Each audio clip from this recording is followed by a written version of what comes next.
Todos o casi todos podemos saber más o menos qué significa tener una herida, un peso, un dolor que lleva mucho tiempo circulando en nuestra mente, en nuestro cuerpo, a veces de forma inconsciente. No sabemos a veces cómo abordarlo, cómo podemos cicatrizar eso que todavía no empezamos a sanar. ¿Cuál podría ser el camino ideal para poder llegar a una recuperación? ¿Existe una esperanza para todos y todas? ¿Qué hay después de ese arcoíris, ¿no? ¿Qué hay al otro lado de esa ruta? Queremos hablar sobre el trauma, sobre las heridas, sobre el dolor humano y el potencial de sanación con un experto en esta materia, Maximiliano McCoubrey, psicólogo clínico y psicoterapeuta sistémico, experto en temas de abuso emocional, dependencia y trauma complejo. Muchas gracias por estar con nosotros, Max. Muchas gracias por invitarme. ¿Cómo les va? Estamos contentos de hablar contigo porque a medida que uno se pone a buscar en su propia herida, se empieza a dar cuenta que la herida es mucho más común de lo que cree y que muchos alrededor nuestro tienen una herida que a veces han trabajado, que mucho tiempo han negado. Y siempre existe una especie de temor de decir como, ¿puedo meterme en ese agujero? Me duele tanto que en realidad sería sensato entrar en ese lugar. Y lo primero es preguntarte, me imagino que muchas de esas personas llegan a tu consulta. ¿Cuál es la primera invitación a esas personas que sienten que es demasiado difícil, demasiado doloroso para poder entrar en una herida? Bueno, que si lo evitas, te acompaña toda la vida y que si lo miras de frente es más probable que lo resuelvas, ¿no? La respuesta de huida es una respuesta lógica, es una respuesta animal, no nos tenemos que olvidar que somos animales también, pero para volver al eje hay que reconocerla, validarla, nombrarla. Bueno, hacer de ella algo tangible. Las heridas existen de manera múltiple, ¿no? Las heridas del trauma. Desregulación emocional, problemas en el sueño, desregulación emocional, emociones intensas o dificultades para conectar con las emociones, problemas en el sueño, digestivos. Bueno, hay que hacer de todo eso algo tangible, palpable, captable. Y eso se logra mirándolo de frente, validándose y empezando a escucharse. Ahora, me encantaría saber, porque Ujú. muchas veces las personas que tienen traumas, sobre todo traumas tal vez un poco más complejos o que vienen de una escuela de nunca hacerse cargo de sus temas, les cuesta identificar Mm, que tienen una herida. A veces ni siquiera saben mm, que la andan cargando, ¿no? Entonces, me encantaría saber mm. qué indicadores también sociales de mi entorno, de mi familia, de mis amigos, pueden indicarme que tal vez tengo algo que mirar. Problemas interpersonales que se repiten. O sea, vamos a diferenciar. Podemos hablar de un trauma simple, no por eso menos doloroso, que es un trauma que es un golpe, un accidente automovilístico, una muerte trágica, una cuestión que tiene que ver con una catástrofe natural.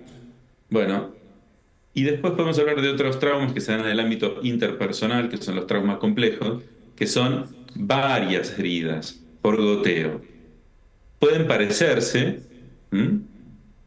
Lo que producen en nuestro sistema nervioso, en lo que producen en nuestra mente, pero tienen diferente origen. Por eso los dos se llaman trauma. Me encanta... Varía, ¿no? No, dale Decime. tú. No, te digo, creo que tiene que ver con... El primer signo es algo que le pasa al sistema nervioso, ¿no? Yo me quedo congelado o estoy hiperactivo o estoy sobreexigido o tengo problemas para dormir o necesito consumir algún tipo de sustancia para bajar, ¿no? Eh, es un problema interpersonal también. Siento que estoy muy dependiente de la otra persona, siento que arranco con una energía muy negativa enseguida y no puedo regular mi ira, o siento que mi tristeza es muy grande. ¿M?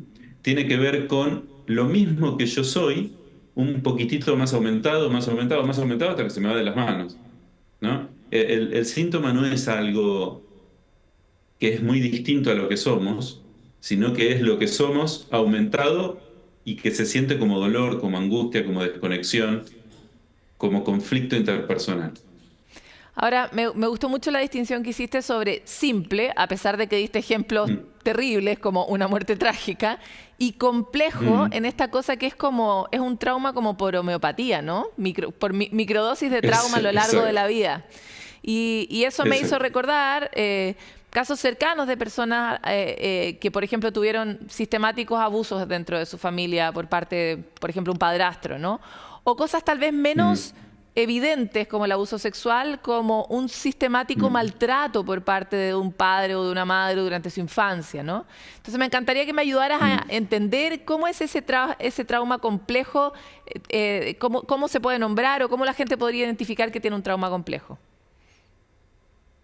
Bueno, lo principal son las dudas acerca de si pasó o no pasó, ¿no? El trauma se recuerda no tanto en imágenes, sino en sensaciones. No tanto en un recuerdo formado, concreto, sino como algo que vuelve, ¿no? Como que se repite, como algo que no se termina de digerir. Es en esa repetición que aparece, además de las cuestiones emocionales que tienen que ver con la regulación emocional, ¿no? Es como, ¿fue él o soy yo? ¿Pasó o no pasó? Eso no es. Seguido de dificultades en la autoestima, seguido de dificultades mencionando cuestiones que tienen con la sexualidad. Para lo que debería darme placer, me da asco. Lo que debería hacerme, yo uso mucho la metáfora del felino, lo que debería hacerme ronronear me hace parar los pelos, ¿no? Es la unión. Por eso es tan importante regular, informar y dar herramientas, porque priva a las personas de los placeres más importantes de la vida, que es la conexión humana, la sexualidad, el amor. ¿Por qué? Porque las personas que han sufrido esto relacionan eso que debería relajarlos con la huida y no saben por qué. Es en una disociación. Por eso lo central es validar a la persona que empieza en ese hilo a contar lo que le pasó, ¿no? Ahora, leí algunas de tus entrevistas previas a este encuentro que iba a tener contigo y tú hablas de algo de algo que igual se gana, ¿no? Puede que este trayecto a través del trauma sea difícil, sea exigente, demande mucha energía, pero hay algo al otro lado que es de alguna forma una Mm, riqueza. ¿Puedes hablarnos un poco de eso? ¿Qué gana uno al otro lado? No solo no tener el trauma todo el día encima, no solo tal vez no tener tanta mm, ansiedad todo el día encima o tanto dolor, sino también algo mm. más. Lo primero que gana alguien que historiza es recuperar su historia, es saber qué le pasó, es construir un parámetro tangible, concreto de vengo de allí y eso que me hicieron me convirtió en esta persona, ¿no? Es la reconstrucción de una identidad más coherente. Después, más coherente y verdadera, válida, ¿no? Después, cuestiones que tienen que ver con los aprendizajes postraumáticos, que son la sensibilidad, el encuentro con otros, la empatía y la novedad de habitar un cuerpo en paz, ¿no? De decir, ahora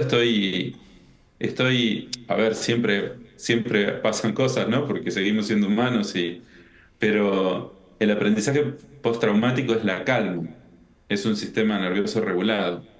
Se usa esto, tal vez se lo malversa diciendo, bueno, entonces el agresor es mi maestro, ¿no? O el trauma es el maestro. Y yo siempre digo que el maestro es el trabajo que uno hace para volver al eje, no el agresor, ni la herida en sí. ¿Mm? Hay una distinción que tú haces respecto como de los posibles caminos, ¿no? Que uno puede tener una herida, un trauma muy fuerte y tú planteabas varias posibilidades de lo que puedes hacer con ese trauma. ¿Puedes contarnos un poco? Sí, bueno, primero es validar, ¿no? Es hacer de eso algo que te sirva, insisto, para entender tu historia. Y después yo creo que no te queda mucha más opción que aprender a ver de qué lugares, desde dónde se reactiva esa herida. Pero en sí, hablar de los beneficios de la herida sería como muy naif, ¿no? En realidad son las necesarias vicisitudes que uno tiene que afrontar para volver a estar bien con uno mismo, si es que alguna vez lo estuvo, ¿no? Porque si uno viene de una familia muy disfuncional o viene de familias abusivas o de contextos abusivos, bueno, si no se pone a salvo no logra estar bien nunca. Eh, para sanar el trauma, que es eso que te pasa con lo que te hicieron o con lo que te pasó, hay que escuchar al cuerpo, el cuerpo es el que guarda la memoria de la herida, hay que ver qué representaciones están asociadas y ir a buscarlas, construir una historia, una narrativa coherente y empezar a ver dónde más se afectó esto de, bueno, en mi placer, en la conexión con los demás, en mi sensación de valía. ¿Mm? Es como, todas estas cuestiones se llaman aprendizajes postraumáticos. Claro que en el camino las personas aprenden un montón de cosas de la vida y un montón de cosas de psicología y un montón de cosas del cuerpo, ¿no? O de espiritualidad. Si querés, la espiritualidad es algo que el sentido, la propedéutica, la dirección hacia es algo que ordena mucho a las personas. Entonces, en ese camino tal vez tienen un descubrimiento mayor de estas realidades. Maxi, algo que tú planteas es que el hecho de tener una herida no significa que la puedo usar contra otros, ¿no? Y ahí me encanta meterme en ese tema porque muchas veces mirando a una persona que tiene evidentemente un tema, uno dice, bueno, pero se ve que ha Mm, sufrido mucho, ¿no? Sin mm, embargo, su sufrimiento igual nos termina impactando a todos cuando está con nosotros en el trabajo, cuando está con nosotros en la familia. Entonces, habla un poco sobre claro. eso y la Sí, posibilidad de herir a cómo otros no, con la herida propia. cómo no. Una de las cuestiones que a mí me gusta pensar es que el hecho de haber sufrido no te da derecho a herir a otros, ¿no? Y ese es el principal aprendizaje. Hay personas que utilizan la herida para crecer y ese crecimiento lo eligen compartir, o no es necesario que lo elijan compartir, pero es una opción compartirlo. Y hay otros que utilizan la herida como excusa para herir a otros. Y ahí es donde la violencia, ahí es donde lo transgeneracional entra, porque lo que no resuelve una generación lo resuelve otra. Lo que no resuelve un miembro de la familia lo resuelve otro. Entonces siempre esta cuestión de no nos podemos ocultar hechos psicológicos significativos, los humanos, porque estamos unidos por vínculos culturales, vínculos afectivos, vínculos económicos, vínculos energéticos. Entonces, bueno, ¿qué voy a hacer con esto que me pasó para no andar pasándoselo a la gente? O lo voy a usar como excusa, lo voy a esgrimir. Bueno, yo soy así porque sufrí mucho. Y si no te gusta, esto es lo que hay. Y ahí las personas en general que son muy sensibles o que tienen ciertas dificultades para regular la sensación de culpa, dicen, bueno, lo hace por lo que le pasó. Sí, pero no es un argumento válido.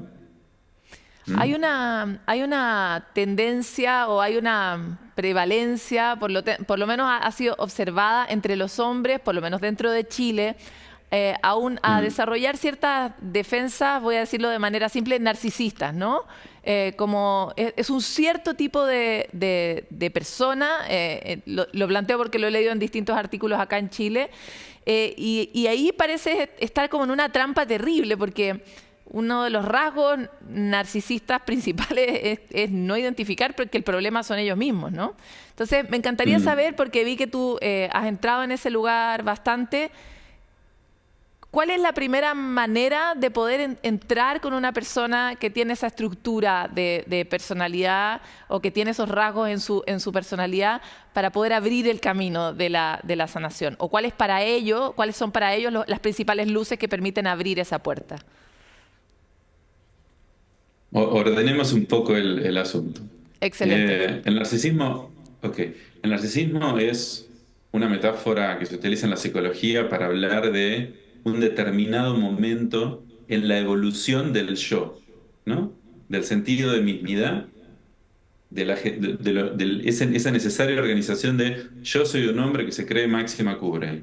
Ese es mi narcisismo, ¿no? Y está bien, tengo que tener un yo funcional, tengo que tener una cierta camisa blanca hoy para hablar y me corté el pelo y bueno, y esto está dentro de la normalidad. Ahora, ¿qué pasa cuando ese narcisismo queda fijado y empieza a desarrollar un determinado patrón que se llama trastorno de personalidad narcisista, en donde yo empiezo a sentir que soy más que los demás. Tengo ciertas fantasías de que mi éxito y mi belleza es única, especial, y creo que tengo un privilegio sobre los otros, y empiezo a explotar a los otros de manera sutil, manifiesta, y cuando los exploto veo que hay un resultado, entonces dejo de registrar lo que le produce al otro mi acción, esto que se conoce como falta de empatía, o una empatía desregulada, o un registro del otro, pero una construcción de un relato que va más allá de la validez del otro. Entonces, más allá de tener algo que es un narcisismo organizado, empiezo a tener comportamientos arrogantes, altaneros, envidiosos, manifiestos o ocultos. Puedo tener todo esto, pero haciéndome el pobrecito, la víctima. Sí, son patrones que están más asociados a la construcción del género masculino, ¿m? Que tienen que ver con la masculinidad, el yo soy hombre, yo soy macho, yo soy así, ¿no? Pero también hay mujeres narcisistas. Por supuesto. Tal vez la mujer educada en sentir, en maternar, en parir, lo que es la construcción del género, tal vez tenga más desarrollada la empatía. Al menos en la fachada de la construcción del lenguaje de género. Pero, bueno, el trastorno de personalidad narcisista es una de las cuestiones a observar en las familias, en las empresas o en las amistades, si se quiere, porque son propensos al abuso emocional. Y como tienen dificultad al abuso emocional, que el abuso emocional genera estrés postraumático complejo, porque te digo que te amo, pero te maltrato. Y cuando vos reaccionás, te culpo de la reacción. Y eso lo mantengo. Entonces después vuelvo y te digo que te amo. Y te compro un regalito, y te armo una escena, y te seduzco. Entonces vos volvés. Y cuando vos volvés al tiempo, otra vez lo mismo. Entonces estoy ahí en esto que yo llamo te amo, te odio, dame más, que genera como un círculo de dependencia que termina generando un trauma complejo, que se puede dar en cuestiones madres, padres o en parejas. Entonces, hay una relación entre trauma, abuso emocional y narcisismo patológico, ¿no? Es una relación que está muy estudiada actualmente. Maxi, se nos acabó el No sé si me tiempo. fui por las ramas. No, es que esa rama era una rama relevante. Yo creo que Sí. hay una gran pregunta en torno a cómo ese dolor que a estas alturas es social se sana, ¿no? Lo Porque es. cuando hay muchos que lo tienen, la sociedad empieza a comportarse de una forma muy enferma y todos empezamos a tener relaciones enfermas también. Entonces, me interesa mucho ese tema, tal vez para una entrevista más adelante, pero te quiero agradecer por este contacto con Sanamente. No, mujer, gracias por invitarme. Te quiero decir que la forma de resolverlo a nivel social es la educación emocional. Es enseñarle a la gente a reconocer emociones, a validarlas y a jugar un juego limpio. Saber a qué juegan. Muchas y gracias. no quedarse en un lugar donde te maltratan. De nada, un gusto grande. Chao.